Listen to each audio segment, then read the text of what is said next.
عايز اخد حقي بشكل قانوني، اعمل ايه؟ معاكم جاي سعد المحامي وحلقه جديده من برنامج صاحب قضيه. وصاحب القضيه النهارده هو اي حد عنده مشكله ونفسي ياخد حقه بشكل قانوني. ركز معايا، هقول لك 4 خطوات مهمين جدا تقدر تاخد بيهم حقك القانوني بشكل سليم. اول اجراء تعمله انك هتروح تعمل محضر داخل الاسم. يهمني وانت بتعمل المحضر ان يكون معاك شهود اسمهم شهود اثبات، يكون معاك المستندات الداله على الواقعه لو وجدت، وبعد كده هتحكي كل اللي حصل معاك جوه المحضر. اقول لك على حاجه، من حقك تحكي كل حاجه حصلت معاك. طبعا لو قضيه ضرب، امين الشرطه هيقول لك اتفضل روح المستشفى الفلانيه اعمل التقرير الطبي ده وتعالى، وبعد كده هترجع ترفق التقرير الطبي داخل المحضر. نسيت اقول لك على معلومه مهمه، الوقت مهم جدا. من فضلك بعد حدوث الواقعه تروح تعمل المحضر، ما تقعدش بقى يومين و3 وبعد كده تيجي تقول هبقى انزل اعمل المحضر، انت كده بتتهون في حقك. تاني نصيحه، بعد ما تعمل المحضر امين الشرطه هيقول لك الرقم وليكن 1070، لازم تسال هو المحضر ده اداري ولا جنح؟ طب الموضوع هيفرق؟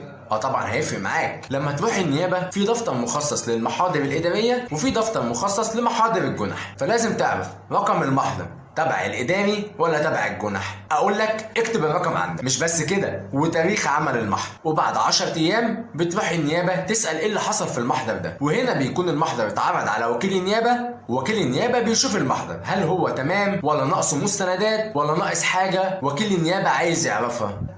لو المحضر تمام المحضر بيمشي في اجراءاته الطبيعيه، ولو المحضر ناقصه حاجه ساعتها بيجي دور الاستيفاء وبيبقى طلب حضور للمشكو في حقه انه يجي يتسال، وبعد كده انت بتروح النيابه تعرف ايه اللي حصل في المحضر. ثالث نصيحه انك تروح تتابع المحضر وتشوف ايه اللي حصل فيه، ما يمكن انت مطلوب منك انت كمان مستندات، وساعتها بنعرف بقى المحضر هيوصل لفين. وبعد كده بتفضل تتابع المحضر لغايه ما يتم في المحضر اجراء. رابع نصيحه، هو وكيل النيابه هيعمل ايه؟ بصراحه بعد ما كل البيانات اتجمعت عند السيد وكيل النيابه ساعتها بيجي دور الاجراء اللي السيد وكيل النيابه هيعمله. لو محضر ملوش اي لازمه السيد وكيل النيابه هيحفظ المحضر ويقول لك المحضر ده بسيط ما فيهوش مشكله. طب لو المحضر بقى محتاج شغل وفعلا الناس دي بتتكلم في الجد وفعلا في مشكله وفي ناس متضرره، ساعتها المحضر ده بينزل المحكمه، وساعتها بقى بتبقى جلسه وانت ونصيبك، ده المشكو في حقه ياخد حكم لا يطلع بره. كان معاكم جاي سعد المحامي، ودي حلقه جديده من برنامج صاحب قضيه.